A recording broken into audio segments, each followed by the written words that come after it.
Okay, I'm gonna get started. Hello, welcome to my talk on 10 or so post-production techniques to make your visual novels look more cinematic. If you haven't noticed, visual novels are a remarkable mess of subdisciplines, from art to programming and everything in between. However, as unique as this genre is, it's not the first to offer an audiovisual experience on our screens, which is why I'm going to be borrowing some vocabulary from the film animation industry to show that making cinematic visual novels isn't fundamentally that different from making any kind of cinematic video, even video games, with the advantage that cinema has been around a lot longer than visual novels, which means we can build upon decades of video production techniques without having to come up with everything from scratch. So before anything else, I'll first introduce myself. Then I'll be going over the motivation of post-production, borrowing the idea from video production, and applying it to visual novels. And finally, I will deliver as promised and show some actual examples with a little code in Ren'Py to help you get started. So introductions. Hello, I'm Justinn with two N's, and I run the Cute Shadow account on itch.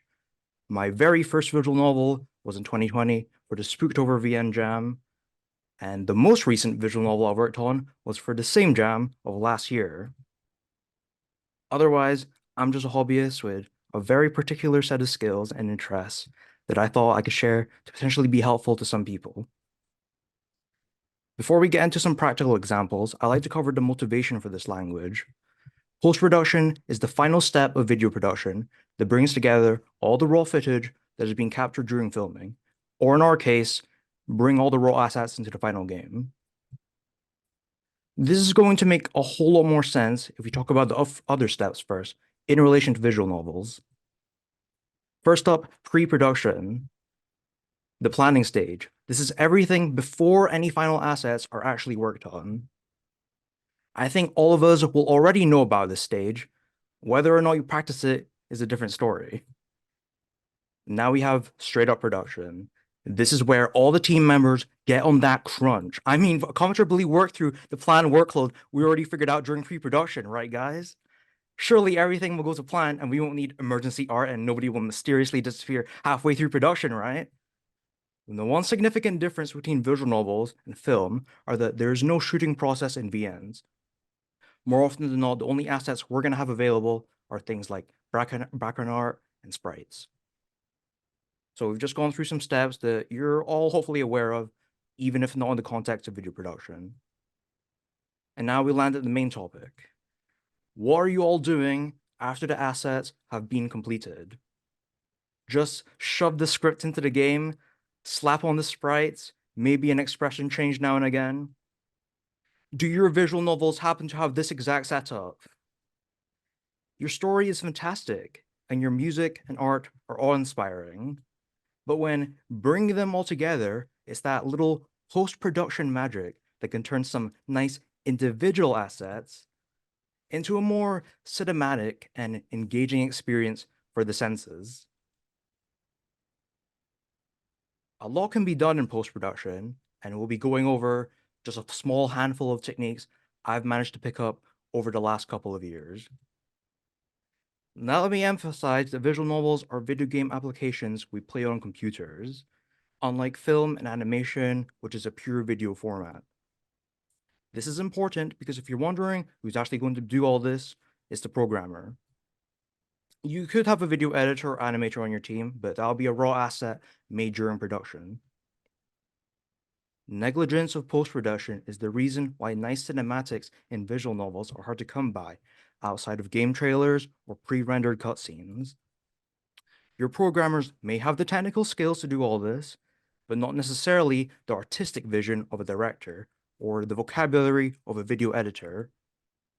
On the other side of the fence, the director may have an amazing vision of what their visual novel could look like, but lack the technical knowledge to get it done.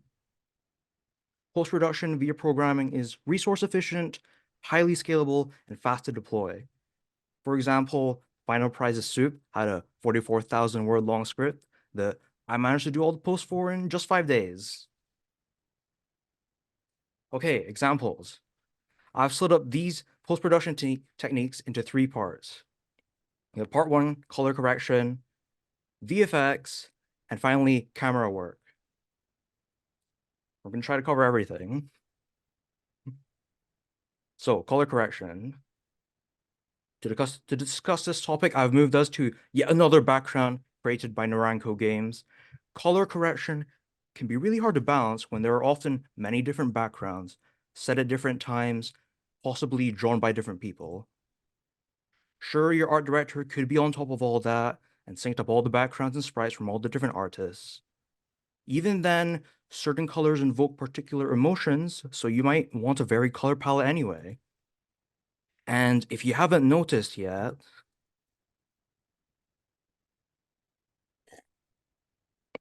if you want your sprites to really feel as if they're part of the background, you're going to want to know this trick. First, we'll make a quick clone for contrast. Now, I want to apply a tint so that Hiyori's colors are closer to the background. This light purple will do. I have this hex code here for the tint matrix. Note that a white tint will do nothing because multiplying each pixel by 1 will result in no change. On the other hand, a black pixel multiplies everything by 0, a black tint. So the tint you use determines both the hue and the brightness of the image. Okay, now I feel I want to turn down the saturation a little. To combine multiple color matrices, do a little matrix multiplication like this, as you would with any two numbers, or three, or however you want. It's a very subtle difference, but sometimes that's all that's needed.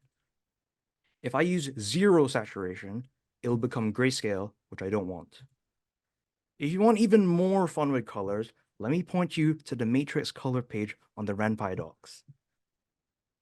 If you save this particular combination as a transform, you can see how convenient it would be to apply this to all the sprites at once. Now I'm going to stretch the definition of color correction to shadows. I'd like to encourage you to look at different mediums of video to take inspiration from. So let's do a quick exercise by looking carefully at the shadows in this scene from Classroom of the Elite Season 3.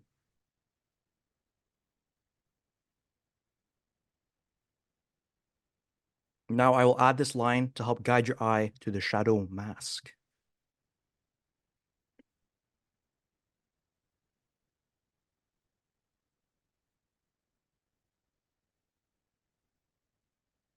Did you figure out how they did it?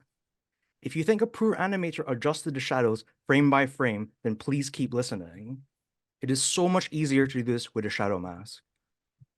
First, you'll need a shadow, such as this very crude one I drew with my mouse in less than 2 seconds. This is a bit too harsh of a shadow, so I'm going to reduce the opacity and blur it. Please do this in your drawing software. I was too lazy and I just did it in code.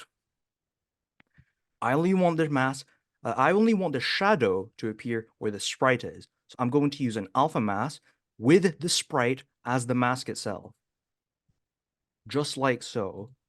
The sprite and the shadow are actually two separate images, but having them separate like this is kind of pointless. Now they've been overlaid, but my live 2D animations have unfortunately been synced. Yes, they have. This won't be a problem if you don't have live 2D sprites, but for now, I'm just going to force them to sync. If we used a regular image on top of the sprite, it wouldn't be as dynamic as the alpha mask. Here's the code I was running.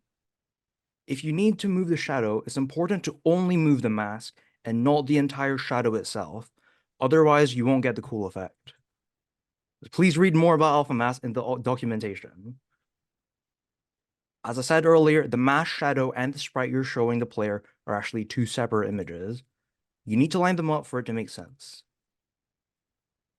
Okay, so that was just a small taste of what you can do with color correction. I suggest you take inspiration from your favorite shows and artists. Not always from visual novels either. Water break. Okay. Part 2, VFX. VFX, or visual effects, is a really powerful idea in post-production. Even if you did have an animator, there are certain effects that are much easier to do with code. An analogy to film would be using CGI over practical effects. There are pros and cons to both, but today our focus is on the analogous CGI. The first visual effect uses a particle system. To show this, I'm borrowing my demo game on QShadow, which uses a winter background by Fluorescence and the Kudere sprite by Lasadi Caprio. Particle systems mimic chaotic systems made up of smaller parts.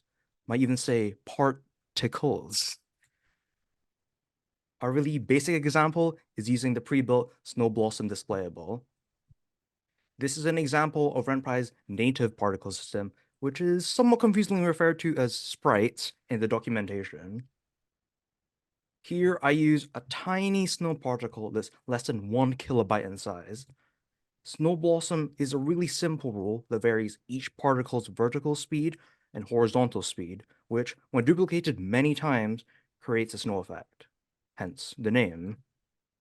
Doing this effect with a single image and a line of code can save a lot of time and storage space over other manual methods. Okay, but don't let the name Snow Blossom restrict your imagination.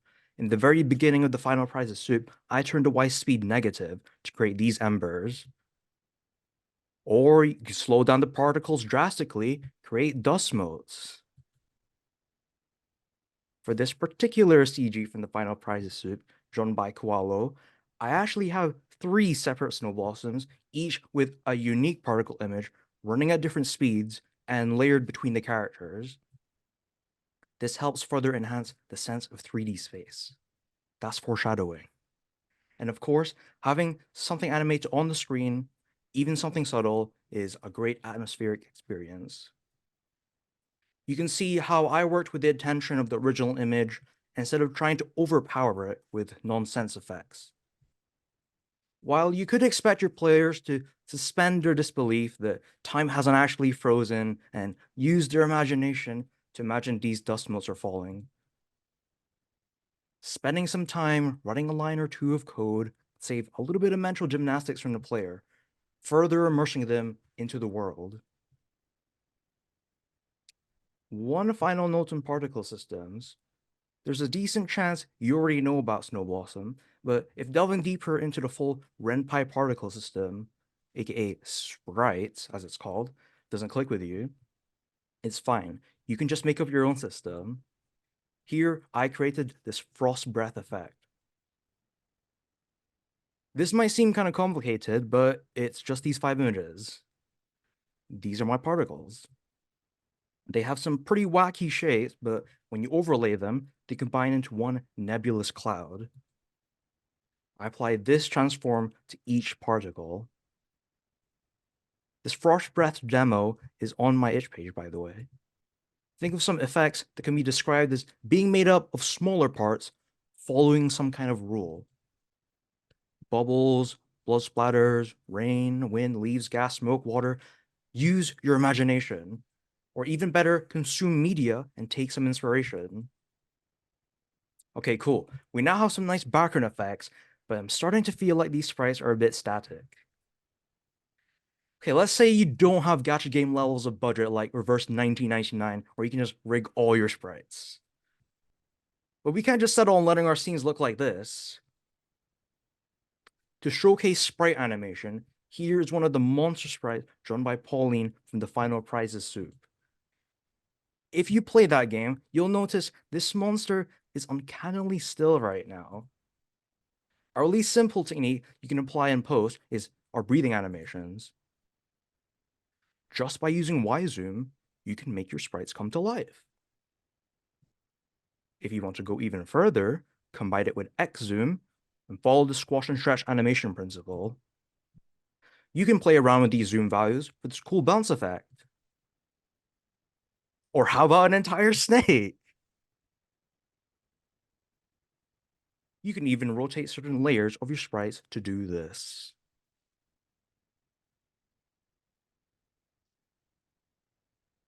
Wow, that's looking real scary right now. Maybe something cuter will suit you better. Okay, I've got one last visual effect to show you. There are certain effects that are too wavy for typical linear movements and rotations. In that case, let me introduce you to the wave shader, which you can find on Watson's itch page. In general, shaders are programs that run on GPUs, which are really good at repetitive tasks. For example, moving thousands of pixels of an image in a wave. Suddenly, a whole new world of possibilities just open up to you. Here are some ideas to get your imagination running. Hair, ribbons, dresses, fire, hallucinations, blizzards, foliage. Oh, and here's the syntax for using the wave shader. If you want, you can wrap it in a transform. Most of these parameters are your typical sine wave properties. One really cool property you might have not heard of is damping. To make this point, I'm borrowing Yantu's sprite from Soup. One problem that could happen with your waves is certain parts of your image may unattach due to the wave motion. This would be a serious problem for hair since we don't expect roots to fly off the head. In order to anchor one side of the wave, we need to damp it. Damping refers to the wave losing energy over time, but in our case, it just means one of the ends don't move as much, which solves the whole hair issue. Or if you want to attach a ribbon somewhere, maybe a flag attached to a pole. If you haven't figured it out yet, the world of VFX is vast and limitless. Coming up with new techniques from scratch is pretty hard, so if you want some practice, look at some cool things from all sorts of media and try to figure out how they did it. Okay, part 3, camera work. We are doing okay for time. So far, we've been applying techniques to individual parts of the screen. To apply these to everything, we can use the camera. If we apply blur to the camera itself using transforms, it will blur the entire screen. Or even a brightness color matrix. Imagine what would happen if we applied the wave shader to the camera. Now you might be wondering why this is called the camera. Well, if you apply some standard positional transforms, you can move the camera. You'll have an entire 3D space to play around in. Now, for more information, read into the 3D stage on the documentation. It's so interesting. For now, here are a couple techniques you can pull off with the camera. The parallax effect is a consequence of moving the camera physically when the background and foreground are at different distances, or in Ren'Py's case, different Z positions. By simply moving the camera in the Z axis, you can see how the background moves slower than the sprite. I recommend using ease over linear movements for a natural feeling acceleration. In the film world, this is known as a dolly shot because the camera moves in a straight line, usually with the help of a dolly apparatus. The next camera technique is the zoom shot. Unlike real life, the Ren'Py camera can zoom while keeping focus on the entire scene. To make a realistic looking zoom shot, we must also blur the background while we zoom in to mimic the shrinking of the lens area of focus. This is just the tip of the iceberg of what's possible with cinematography. Wow, we made it to the end, and we're doing good for time. Hopefully, I've opened your eyes to the potential of post-production. If you want even more to look at, don't be afraid to learn from film and animation. There's a lot of resources available online. That's all for today. You have any questions? You just blew up a lot of people's minds right now about like they've been doing things that you just told, like parallax, for example. They're like, what? That's built in? So questions, people, get your questions in there.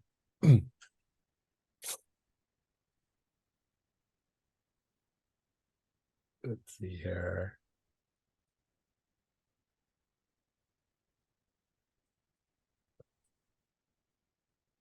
Clapping, clapping, clapping. All right. So what's stopping the 3D cameras from looking at objects that aren't flat file formats?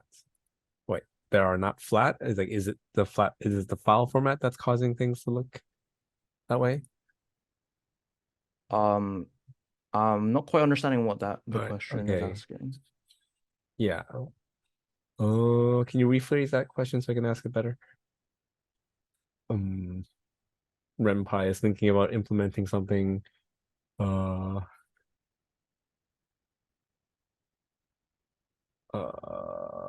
yeah, people are having trouble thinking of where to start because you gave so much cool information.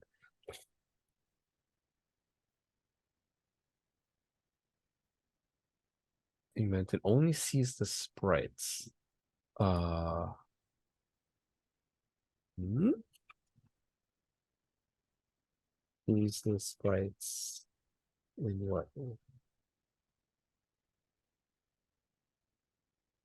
Uh, I will make the point that obviously Ren'Py's 3D capabilities are a little limited. We're mostly using flat planes basically. So, oh you know, yeah, if you want to do a 360 tracking shot, that's not really something you're doing in Ren'Py right now yeah. Okay, so they clarified it. It's like yeah, it's like you can't put a yet. 3D model into the game yet because of course Python's going to say yet. Yeah, I would love to be able to import like 3D backgrounds. I'm sure that there's like a Python 3D rendering library that can find its way into the code base one day.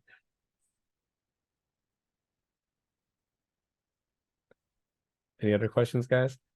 Let's see here. Um, do you find that certain art styles or presentations can be a bad fit for these realistic touches that you have? For example, the camera blurring or breathing. Um, I usually just experiment with how um intense my effects are. So in certain art styles, I might just do it something really subtle, like you'd barely notice unless somebody pointed out to you. Or maybe it was a cartoony style, you know, you can really exaggerate some things.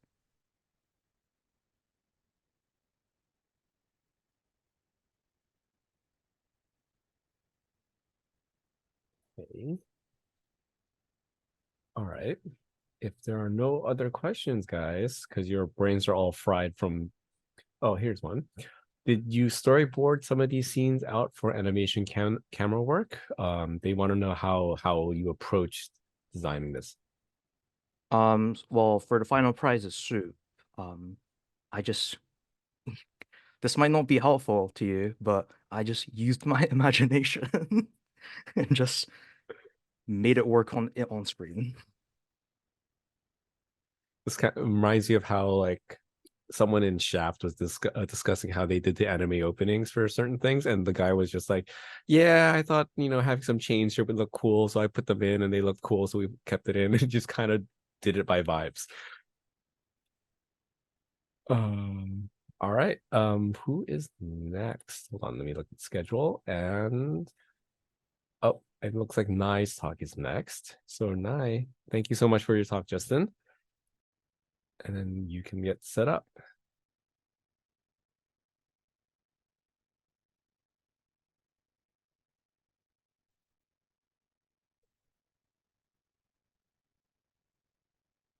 All right, you're on screen. You are still muted though.